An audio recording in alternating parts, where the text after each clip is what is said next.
Last time it was good sunny Friday, this time it's a rainy Thursday. Welcome back to season 2 of Meet the Pros, where we're going to be introducing clients to the show. In this season, we've got 2 main goals. The first, to continue discovering and exploring cool venues in the city.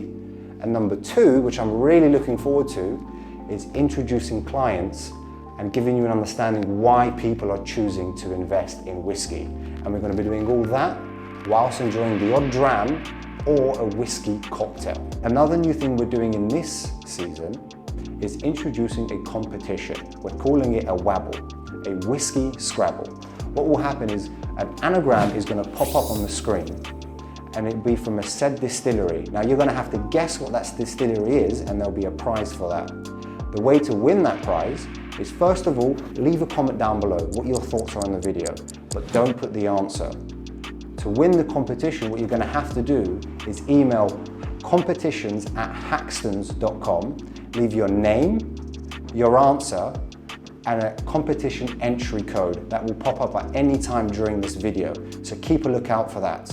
The winner of the prize will get a special bottle from the distillery in question. So as always, please like, share the video, turn on the notifications to keep up to date with what's happening throughout the rest of the season, and subscribe. And for those of you who are entering, good luck. Now let's get inside and meet my client, Paul. Paul. Hey, Glenn. Absolute pleasure. How are you, buddy? Good, very well. How are you? Good to have you. I've been very, very excited to do this. Tell us where you've come from. Came from Bristol today. Okay. So, yeah, a couple of hours over on the train, but worth the visit, worth the journey. Definitely. I mean, we're here at the Donovan bar. You know, as a fan of the show, our aim is to explore unusual, cool, different bars in the city. So, first question, whiskey fan? Where are you at with that? Yeah, big whiskey fan. I probably enjoy the kind of lowlands rather than the more peaty whiskies.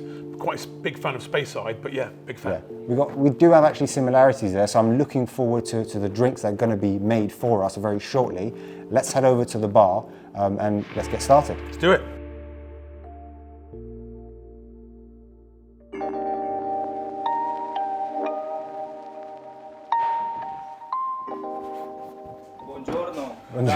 Buongiorno, Fabio. How are you? How are you? Good, Federico, how are you? nice to meet you. Good to see you. Absolute pleasure. How are you today? Very well. Yourself? Very well. Waiting for you to try to give you the most experience whiskey I talk about, no? We talk about whiskey today. Yeah, yes. I'm very excited. Very exciting. First of all, tell us a bit about yourselves. You are the mixologist. I'm the director of mixology here in the Donovan bar, the Nice. Browns Hotel, one of the oldest hotel, actually the oldest hotel in London, 1837.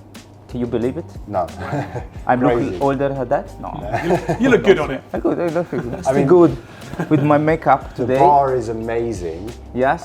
Tell us a bit about go into the history, what makes it so cool, why it's such a hot spot to have a whiskey. This is a pearl. I say it's a gem in the middle of, in the heart of Mayfair. Okay. We're in the heart of Mayfair, here in Albemarle Street, here in Browns Hotel. All the pictures that you see around the world they've been taken from Terence Donovan, one of the greatest photographers during the 60s. Okay. That's the reason we call our bar Donovan Bar. Nice. And of course the gentleman behind this beautiful bar is called the Maestro Salvatore Calabrese, one of the most influencer or most greatest bartender in the world. And we are here, yes, and I would like you to try one of our signature cocktail, whiskey base. So who gonna have the cocktail? Who gonna try the spirit that we use in the cocktail neat? Well, I'll try the spirit if that's the spirit? all right. Yes, Okay. please. Yes. I'll go with the cocktail. Fantastic. We can swap as well, that's fine. Of course. So we're gonna use Dalmor.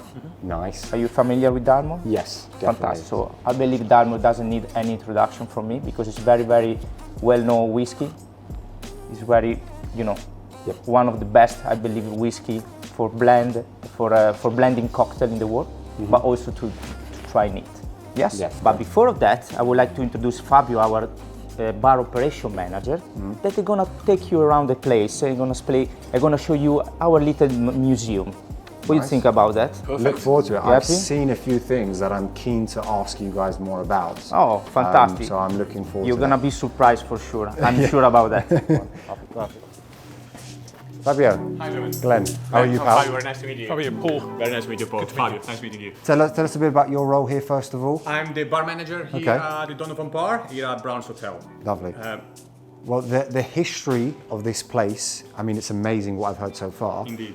One thing I'm insisting you show me and Paul, because we've been talking about it for a while now, is that cabinet over there. It definitely is the heart of this bar. We found ourselves, as Federico mentioned, in the heart of Mayfair, and our cabinet is definitely a part of something that you need to see. Perfect. Let's head over there now. Okay. We are in front of some of the rarest bottles they could probably find anywhere in the world. This is all part of the private collection of the Maestro Salvatore Calabrese. All of you can see in this cabinet is for sale, and as you can see from most of the bottles, this is all being opened and drunk. This is not just some display cabinet. This is liquid history. This is one of the very few places in the world where you can sample something that is nowhere else to be found. To start from the very top, because today we started with talking about whiskey, you can see some of the rarest Macallan on earth, so from the 1930s, but then we can go a bit also back from that. We can see some 1890s Puritan oldest whiskey American, some 1860 old club. Some of my favorite, and super favorite, will be this Lafroy. This is Lafroy before it was even peated. So again, like very, very rare, nowhere to be found. Some Portelle in 1981, just 2 years before the distillery went silent. But to me, what really stands out in this cabinet would probably be the Clos de Greffier. Clos de Greffier, some pre-phylloxera cognac, some 1788 cognac. So we're literally talking about liquid history. So one thing that I've just noticed in the corner of my eye, Guinness World Records. Absolutely. What's that? What, £5,500? What the hell costs £5,500 here? So, a couple of things actually does, but it is actually a cocktail that, as I was saying, this is it's not just a display cabinet. This is, as we said, is a living bar. Okay. So we make cocktails with everything that is in this cabinet. So the £5,500 cocktail is made with the 1788 Clos de Greffier, with an 1860 orange liqueur, with a 1770 Kummel and a 1930 Angostura bitter. That's been made more than once in this place, believe it or not. Okay. Is that in the budget for today? Kyle? Another very important area we like to call, this is our naughty corner. This is the only reservable area, semi-private area in the bar. Naughty corner for obvious reason, but this is a beautiful, beautiful area. So, disclaimer, and as you probably saw, Paul put his hand over my eyes. There are photos, would you say, Paul, of people dressed in... Yeah, it's very artistic. It's very beautifully done. That's the but better there are very raunchy photographs, but definitely worth a see.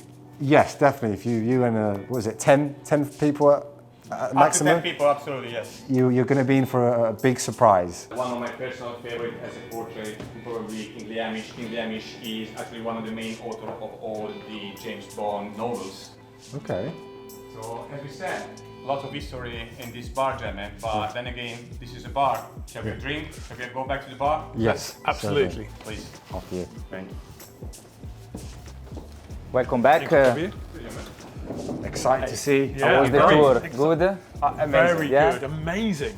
The one history lesson I've actually enjoyed. Yeah? Fabio show you the cabinet? He did. Yes. He did. Yes. It's an experience, is it? I'm still trying to get over the prices. Yeah? But don't worry, we're not gonna charge you today. Yeah. We are in Mayfair though, yeah. So it's explainable. Yes. So it's time to drink. Okay. So this is the whiskey that we're gonna taste today. It's a Dalmor 12 years old. We're gonna taste neat, of course. That is the main spirit of our beautiful cocktail, as part of Winston Churchill. Okay. I put the drink for you. It's made with mandarin liquor because it was one of his favorite fruits. Mm-hmm. Whiskey, of course, used to drink a lot of whiskey. A little bit of orange bitter, and we discovered they used to drink in the morning also tea. Okay. So we choose eucalyptus and peppermint to give the freshness of the drink. As everybody knows, he was a big smoker of cigars. We like cigars, so to recreate the flavor of cigar, we blow in the cocktail with a beautiful cigar aroma on the top to complete a beautiful drink. Et voila. Then, as soon as you're gonna approach your nose to the drink, the bubble gonna explode and all the aroma come through. Let me know. Let me try it. Please. I'm nervous. Go. I bet you regret picking it neat now. I'm interested to see how it works. Wow. Ooh. Yep. I You get have it. You get it? The aroma. Oh, that's good. Okay. That's good. Thank you. That is really good. Salute. Salute. Thank you for the drinks. I mean, it's amazing. I'm actually quite surprised how much I like it. Oh, thank what you. about Paul? Did you like it? Absolutely delicious. Really, I had high expectations anyway, Yeah. but it really great. Thank you so much. Thank you for Just, coming. again, amazing drinks. Thank you for that. Well, me and Paul just going to head over there, talk more about whiskey and this market Absolutely. in general. Absolutely. So thank you very much. Pleasure, gentlemen.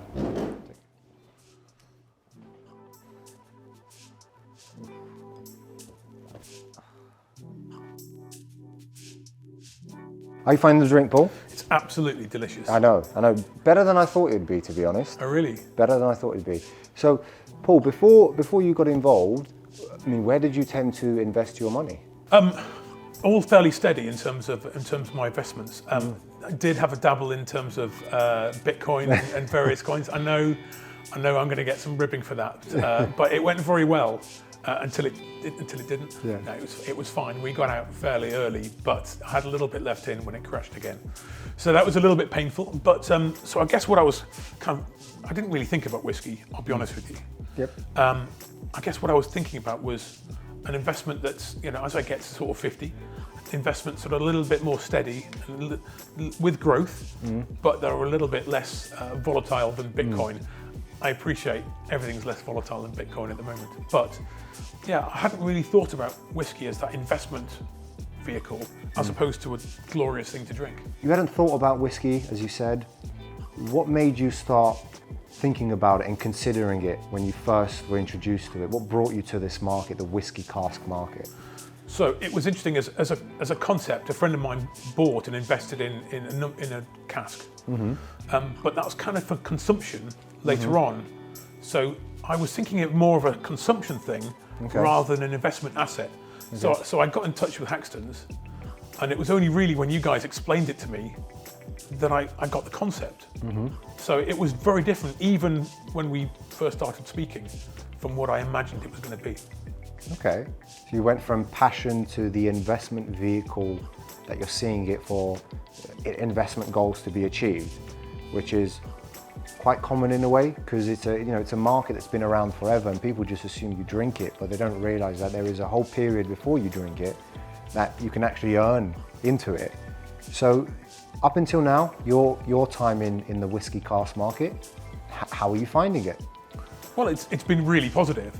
So I have 3 or 4 casks now, and the growth has been steady, but when you realise it's an asset to invest in, that you're eventually going to sell, you're not going to drink it, you're going to sell it, release the value, and you can do it tax-free. That's a big draw, right? So it's a really interesting prospect. It's an interesting prospect because it's something that I love and I'm interested in. But once you guys explain how the global nature of whiskey works and who buys it and why they buy it, you realise it's very dynamic and a growth asset, but something you can really get your arms around and be interested in. No, I mean, exactly, spot on. I like the way you're approaching it. So it's probably a bit different. What's the most interesting or the biggest curveball or your biggest takeaway from being in the cask market that you found? Well, I think the biggest thing is you think of it as the value being in that single malt whiskey, but actually the value is driven by the blends and the demand for different blends in different places. I mean, you explained how the market has changed and the demand for blended whiskies has changed, and then that drives demand for specific distilleries. And once you understand that, then you can be quite surgical in your purchasing of casks, but you're not buying it for the single malt value, you're buying it for what it's used into creating blends. I hadn't realised that was the case. So I always thought the single malt was the value, blend less so, but actually it's kind of the other way around in terms of demand. Yeah, because I think it's about 80 to around 85%. It always hovers in that region of the market is actually blended, and people are so shocked by that. and it's something that when you're getting there very, very well, wrapping your head around that and understanding it, you can't turn your nose up on it. But what you can do is actually begin to exploit that, take advantage of that, and reap the rewards. Because simply put, that whiskey, right, as every day goes on, it matures, and that determines better value. And it's where we can push that value into blends, single malts, and really just expanding all the horizons. And yeah, I think everything you said is absolutely spot on. So I think what we're going to do now is down the hatch with the drinks. So salute, because we've been saying that all day. That's a tradition that I'm starting on my episodes, Paul. So that's why I'm making you do it. You do right. Listen, I've got a job. You've got a day life and a life itself, and you're probably still working also. Just seriously, thank you so much for doing this with us, genuinely. I'm sure we both want to thank Fabio and Federico as well for the amazing drinks, the venue, the bar in general. So again, Paul, thank you very much for coming today. You're welcome. You bring me to some very cool places. Yeah. I really appreciate it. And I hope you've discovered a place that you wouldn't have discovered before, and also a place that maybe you'll come back again. Absolutely. So yeah, again, absolute pleasure, Paul. Thank you. Welcome.